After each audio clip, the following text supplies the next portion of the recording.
여러분 안녕하십니까?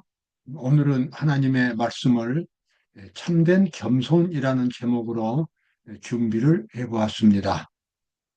이 참된 겸손은 하나님 앞에서 우리 죄인들이 가질 수 있는 그러한 자기 낮아짐의 그런 자세가 되겠습니다. 좀 더 구체적으로는 하나님의 말씀에 완전히 순종할 수 있는 그와 같은 마음의 자세를 참된 겸손이란 말로 그렇게 제목을 정했습니다. 우리가 하나님을 믿고 구원을 받는 데 있어서 가장 중요한 핵심되는 것은 하나님의 율법에 대한 순종입니다. 그 순종은 겉으로 나타난 행동뿐만 아니라 마음의 상태가, 그 정신 상태가 하나님의 율법, 하나님의 뜻과 일치되는 그런 상태가 되어야 합니다. 그래서 그리스도의 마음과 그리스도의 정신이 죄인의 마음 속에 확고하게 자리를 잡게 된 것, 우리는 그것을 참된 순종 또는 완전 또는 죄의 도말이라고 그렇게 부릅니다. 우리가 하나님의 율법에 순종할 수 있다는 것은 그러한 마음의 상태에 도달했을 때에만 가능하게 됩니다. 오늘 그러한 문제들을 짧은 시간에 함께 살펴보도록 그렇게 하겠습니다. 자, 마지막 때가 되면 하나님의 율법을 지키는 사람들이 이제 등장하게 될 것입니다. 세상의 대부분의 그리스도인들이 하나님의 율법을 지킬 수 없는 것으로 생각을 합니다. 사탄은 수많은 그리스도인들에게 최면을 걸어서 하나님의 율법을 외면하도록 만들었습니다. 그래서 예수님이 하신 율법에 대한 강조는 별로 관심을 끌지 못하고 오직 믿음과 사랑으로만 모든 구원의 문제를 해결하려고 그리스도인들이 그렇게 노력을 합니다. 그러나 성경은 우리에게 하나님의 사랑뿐만 아니라 또한 공의를 강조하고 있기 때문에 우리는 율법을 실질적으로 지키는 사람들이 되어야만 할 것입니다.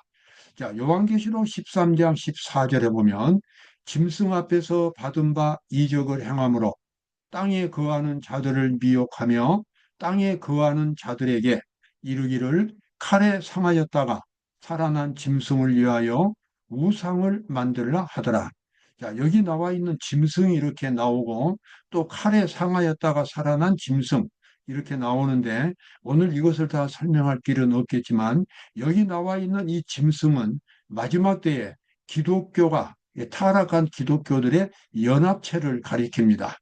그 모든 기독교 단체들이 연합해서 하나님의 율법을 폐기하는, 좀 더 구체적으로는 안식일 계명을 폐기함으로써 안식일을 지키지 않고 일요일을 거룩하게 지키는 그와 같은 법령을 전 세계적으로 만들도록 기독교 단체가 정부에게 압력을 가합니다. 그래서 일요일을 거룩하게 지키고 토요일을 지키는 자들에게는 그 정치적으로 압력을 가하고 핍박을 가하고 그래서 이 순교까지 시키는 그와 같은 종교 핍박이 앞으로 일어나게 될 것입니다. 여기 나와 있는 이 우상을 만들라 하더라. 수많은 기독교 신자들이 우상 숭배에 빠지게 될 것입니다. 아마 제가 이렇게 말을 하면 그리스도인들이 깜짝 놀라겠지만 여러분 이 우상이라고 하는 것은 실질적인 의미를 안다면 이해가 될 것입니다. 우상이라고 하는 것은 자기 자신을 믿는 것이 그 본질입니다. 하나님의 뜻에 순종하는 대신에 자기 뜻대로 믿고 자기를 자기 중심의 기독교 신앙을 갖는 것을 성경은 우상이라고 말합니다. 우상의 종교가 하나님 앞에 나쁜 이유는 우상 종교로는 다시 말하면 자기를 신뢰하는 그와 같은 믿음으로는 품성이 변화되지 않기 때문에 그렇습니다. 품성이 변화되려면 그리스도의 형상으로 바꿔지려면 하나님 율법이 있어야 하고 그 율법 앞에서 하나님의 형상을 보고 그 형상 앞에서 부정한 자기 자신이 철저하게 깨어지고 그리스도의 정신으로 반복해서 채워질 때에 그 사람의 품성이 하나님의 형상으로 바꿔지는 것입니다. 그런데 율법이 폐지된다고 생각했기 때문에 어떤 바라볼 만한 하나님의 형상이 보이지 않습니다. 그저 하나님을 막연한 사랑으로만 그렇게 생각을 합니다. 바로 그러한 종교를 성경은 우상 종교라고 말하고, 마지막 때에 수많은 그리스도인들이 율법이 없는 믿음으로 하나님을 믿음으로써 실질적으로 우상 숭배에 빠지게 되겠습니다. 여기 나와 있는 바벨론도 역시 우상 종교와 같습니다. 자, 세 천사 중에서 둘째 천사가 지금 경고를 합니다. 또 다른 천사 곧 둘째가 그 뒤를 따라 말하되, 무너졌도다 무너졌도다 큰 성 바벨론이여, 모든 나라를 그 음행으로 인하여 진노의 포도주로 먹이던 자로다 하더라. 여기서 진노는 하나님의 진노입니다. 그 다음에 포도주는 종교적인 혼란 상태입니다. 종교적인 혼미한 상태가 포도주입니다. 그래서 진노의 포도주는 하나님의 심판을 받을 수밖에 없는 그 같은 혼란된 상태가 바로 진노의 포도주고, 그것이 바로 바벨론의 모습입니다. 왜 이와 같은 수많은 그리스도인들이 바벨론 상태에, 혼란 상태에 빠지게 되는가? 가장 중요한 원인은 율법을 외면하기 때문에 그렇습니다. 하나님의 율법이 폐지되고 나니까 모든 교리들이 다 무너져 내립니다. 심판도 필요가 없습니다. 그리고 품성 변화도 일어나지 않습니다. 진정한 회개도 일어나지 않습니다.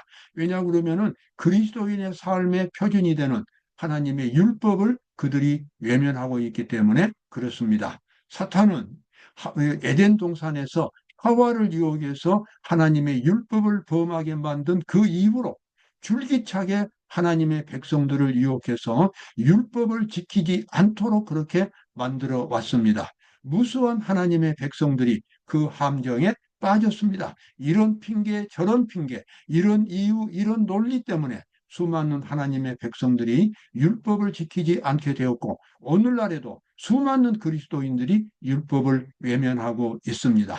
여러분, 그와 같은 결과는 무서운 심판과 멸망밖에는 없는 것입니다. 만약 하나님의 진리가 우리의 품성을 그리스도의 형상으로 변모시키지 못한다면 우리가 고백한 모든 지식과 진리는 소리나는 구리와 울리는 꽹과리가 된다. 하나님의 진리가 우리 자신을 변화시키지 못한다면 그것이 바로 우상 종교인 것입니다. 왜 이렇게 변화시키지 못합니까? 바라볼 만한 하나님의 모습이 보이지 않기 때문에 그렇습니다. 하나님의 모습은 우리가 계시를 받아서 보는 것이 아니라 하나님의 말씀을 통해서 하나님을 봅니다. 하나님의 모든 말씀을 우리는 율법이란 말로 표현할 수 있습니다. 그래서 말씀을 통해서 하나님의 형상을 봐야 하는데 하나님의 율법을 외면하기 때문에 수많은 그리스도인들이 하나님을 볼 수가 없고, 그래서 진정한 회개가 일어나지 않고, 그래서 품성의 변화, 하나님의 형상으로 바꿔지는 품성의 변화를 경험하지 못하기 때문에 결국은 우상 종교가 되고 하나님의 율법을 지킬 수 없는 상태에 빠지게 되는 것입니다. 자, 로마서 9장 27절에 하나님의 율법을 지키지 않는 백성들에 대해서 이렇게 이사야가 말했습니다. 또 이사야가 이스라엘에 관하여 외치되, 이스라엘 자손의 수가 비록 바다의 모래 같을지라도 남은 자만 구원을 얻으리라. 하나님의 백성이라고 그렇게 불리워지는 그런 사람들이 무수히 많이 있지만, 남은 자는 하나님의 율법을 성실하게 지키는, 하나님의 율법을 지키는 것이 무엇을 의미하는지를 깨닫고 경험하는 사람들, 그래서 실제로 하나님의 율법을 지키는 사람들만 구원을 받을 수 있게 될 것입니다. 자, 여기 마지막 때에 하나님의 참된 백성들, 남은 자손들이 나오지요. 영이 여자에게 분노하여 돌아가서 그 여자의 남은 자손, 곧 하나님의 계명을 지키며 예수의 증거를 가진 자들로 더불어 싸우려고 바다 모래 위에 섰더라. 여기 바다 모래는 하나의 상징입니다. 그러니까 여기서 바다는 이 세상 전체를 가리킵니다. 지금 사탄이 이 세상에서 등장하는 거대한 이 종교적 정치적 세력들을 이제는 지배하기 위하여 그 해변에서 이렇게 기다리는 상징적인 모습이 나옵니다. 이 용이 지금 공격하는 대상이 여자의 남은 자손입니다. 하나님의 참된 교회입니다. 마지막 때 하나님의 참된 교회는 두 가지 특징을 가지고 있습니다. 첫 번째는 하나님의 계명을 지키는 사람들입니다. 두 번째는 예수의 증거를 가지고 있습니다. 예수의 증거는 마지막 때에 주어진 애언의 기별입니다. 애언의 은사입니다. 좀 더 구체적으로 말하면 쇠천사 기별이 되겠습니다.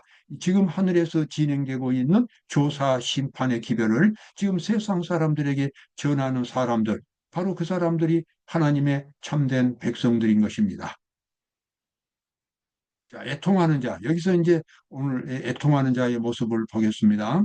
애통한다는 것은 자기의 타락한 모습을 보고 슬퍼하는 것입니다. 자기가 그처럼 타락한 죄인이었다는 사실을 전에는 깨닫지 못했는데 성령의 감동하심을 따라서 자기가 이제 얼마나 깊이 타락한 사람인가를 깨달은다는 것입니다. 이러한 깨달음은 어떻게 일어나겠습니까? 하나님의 율법을 깨달을 때, 율법의 영적인 의미를 깨닫게 될 때에 사람이 진심으로 회개하게 되고 자아가 완전히 깨어지게 됩니다. 그리고 그리스도의 의로 옷을 입게 됩니다. 자, 로마서 7장 9절에 나와 있는 말씀입니다. 전에 법을 깨닫지 못할 때에는 내가 살았더니 계명의 이름에 죄는 살아나고 나는 죽었도다. 여기서 사도 바울이 로마서 7장에서 믿음으로 말미암은 의를 말하면서 믿음으로 말미암은 의의 궁극적인 목적이 하나님의 율법을 진정으로 지키는 것이라고 그렇게 강조하고 있습니다. 죄인이 하나님의 율법을 지킬 수 없기 때문에 죄인에게는 믿음으로 그리스도의 의를 받아들이는 경험이 필요한 것입니다. 그리스도의 의는 뭐냐면 그리스도의 정신과 능력입니다. 그리스도의 품성입니다. 바로 그것을 믿음으로 받아들이게 될 때에 속사람이 변화되고 그래서 하나님의 율법을 지킬 수 있게 되는 것입니다. 이러한 그리스도의 의를 경험하지 못할 때는 죄인은 하나님 앞에서 그저 속절없이 무너질 수밖에 없습니다. 왜냐하면 하나님의 율법은 겉으로 나타난 행동뿐만 아니라 마음속에 있는 동기까지, 생각까지 다 심판하시기 때문에 그렇습니다. 그래서 죄인이 하나님의 율법을 지키려면 마음의 동기까지, 저 속에 있는 은밀한 생각까지 모두가 다 하나님 앞에서 부서지고 그리고 그리스도의 정신으로만 100% 채워지는 그런 경험을 가질 때에만 하나님의 율법은 지킬 수 있게 되는 것입니다. 우리는 그러한 과정을 믿음으로 말미암은 의라고 그렇게 말하고 있습니다. 율법을 지킬 수 없는 죄인이 그리스도 안에서 완전히 부서질 때, 자아가 부서질 때에 비로소 새로운 생명이 탄생하고 하나님의 율법을 지킬 수 있게 됩니다. 그러므로 이제 그리스도 예수 안에 있는 자에게는 결코 정죄함이 없나니 그리스도 예수 안에 있다고 하는 것은 자아가 완전히 죽었다는 것을 의미합니다. 더 이상 자기가 이제 존재하지 않고 그리스도 안에서 오직 자기 자신을 찾을 뿐인 것입니다. 그리스도의 마음으로 그리스도의 정신으로 가득 채워진 상태가 되는 것입니다. 그런 사람에게는 정죄함이 없나니 왜 그러는가? 그리스도 예수 안에 있는 생명의 성령의 법이 이것은 하나님의 은혜의 능력, 그리스도의 구속하시는 능력입니다. 바로 그리스도의 의가 되겠습니다. 생명의 성령의 법이 죄와 사망의 법에서 너를 해방하였습니다. 우리 모두가 다 구원받기 위해서는 이러한 경험을 가져야 합니다. 그래서 내 자신으로는 율법을 지킬 수 없지만 내가 그리스도 안에서 완전히 그리스도께 내 자신을 맡겼을 때에 그리스도께서 성령을 통하여 우리를 속사람을 변화시켜 주셔서 새로운 하나님의 율법과 일치되는 품성을 갖게 하시고 그 품성을 통해서 하나님의 율법을 지킬 수 있게 되는 것입니다. 자, 가려뽑은 기별 1권 393쪽입니다. 하나님의 자녀가 되려는 자는 회개와 용서는 오직 다름 아닌 그리스도의 대속을 통해서만 얻을 수 있다는 진리를 믿어야 한다. 오직 그리스도만이 유일한 힘의 근원이라고 하는 사실을 깨닫고 그리스도를 붙잡고 끝까지 기도를 해야 합니다. 그리고 그리스도께서 자기를 구원해 주시도록 그렇게 끈질기게 기도를 해야 되는 것입니다. 그런 경험을 통해서 율법을 지킬 수 있는 경지에 도달하게 됩니다. 역시 똑같은 393쪽입니다. 1계별입니다. 이러한 보장을 가지고 죄인은 자기 자신을 위하여 이루어진 사업과 일치하도록 노력을 기울여야 하며 끈질긴 탄원으로 능력이 자신의 영혼에 임하도록 해야 한다. 끈질긴 탄원입니다. 그 목적이 이루어질 때까지 자기 자신이 변하여 새로운 사람이 될 때까지 예수님을 붙들고 그렇게 기도하는 경험을 가져야만 되겠습니다. 바로 그것이 참된 겸손입니다. 하나님 앞에서 참된 겸손은 자기의 타락한 모습을 보고 그리스도의 의를 얻기 위하여 하나님 앞에 진심으로 자기 자신이 다 깨어지기까지 기도하는 그와 같은 마음의 자세가 참된 겸손이 되겠습니다. 자, 우리가 경험하는 죄의 도말은 죄의 지배에서 벗어나는 경험을 의미합니다. 우리가 마음으로 그리스도를 알 때, 그분의 지혜를 마음과 생활의 지침으로, 그분의 권능을 원칙들의 힘으로 삼을 때, 그 원칙들은 품성을 꼴기우는 강한 능력으로 변한다. 우리가 예수 그리스도를 온전히 마음속에 받아들일 때에 그리스도의 품성이, 그리스도의 정신이 우리 마음속에서 만들어지게 되겠습니다. 그래서 바로 이 새롭게 태어난 예수님은 그래서 이러한 변화를 거듭남이라고 말씀했고, 히브리서에서는 바로 이것을 죄의 도말, 죄 없이 함 또는 이 안식이란 말로 그렇게 표현을 했습니다. 우리가 천국에 가기 위해서는 반드시 이러한 죄의 도말의 경험, 우리의 품성이 근본적으로 변화되어서 하나님의 율법과 일치되는 그러한 경험을 반드시 가져야 하겠습니다. 자, 그러한 품성을 가진 사람들 마음속에는 어떤 변화가 일어나겠습니까? 우리는 하늘에서 오신 생명의 떡이 되시는 그리스도를 받아들이고 그를 먹어야 하며 언제나 신선하고 풍성한 생수가 용솟지는 샘에서 마셔야 한다.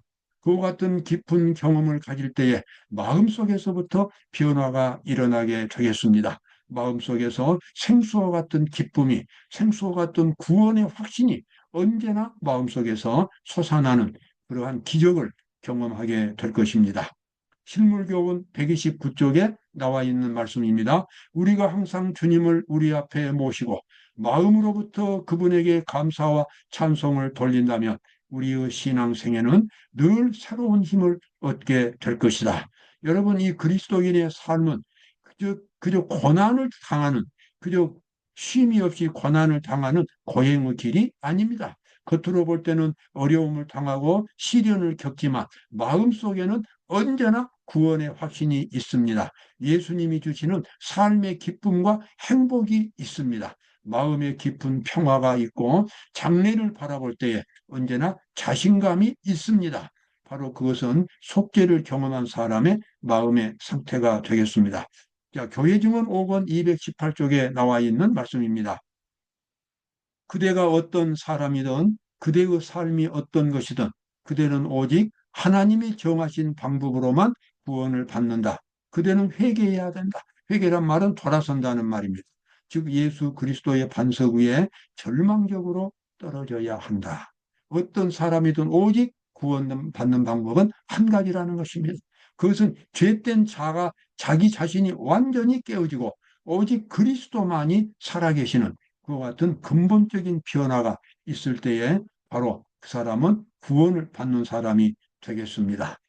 한 말씀 이제 더 보고 마치겠습니다. 하나님 앞에서 취하는 그 태도에 있어서 원형적인 대속죄일에 회개하며 자신의 죄를 고백하는 자들의 입장에 서 있는 이들만이 하나님의 보호를 받기에 합당한 자로 인정과 표를 받게 될 것이다. 이 말씀은 좀 설명이 많이 필요한데 오늘 주어진 시간이 그렇게 많이 남아있지 않습니다. 원형적인 대속죄일이라고 하는 것은 구약시대 이스라엘 백성들이 자기의 죄를 철저하게 회개하고 버리는 날이 대속죄일이었습니다. 그래서 이 대속죄일의 경험을 매일매일 하는 사람만이 앞으로 닥쳐올 이 마지막 때의 대재앙 가운데서 살아남을 수 있다고 하는 것입니다.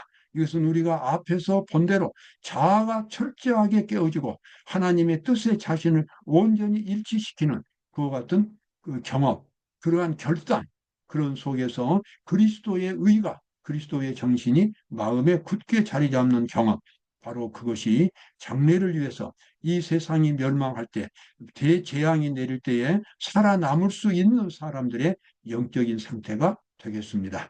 여러분 오늘도 기쁨과 감사가 넘치는 구원을 이루는 하루가 되시기 바랍니다. 감사합니다.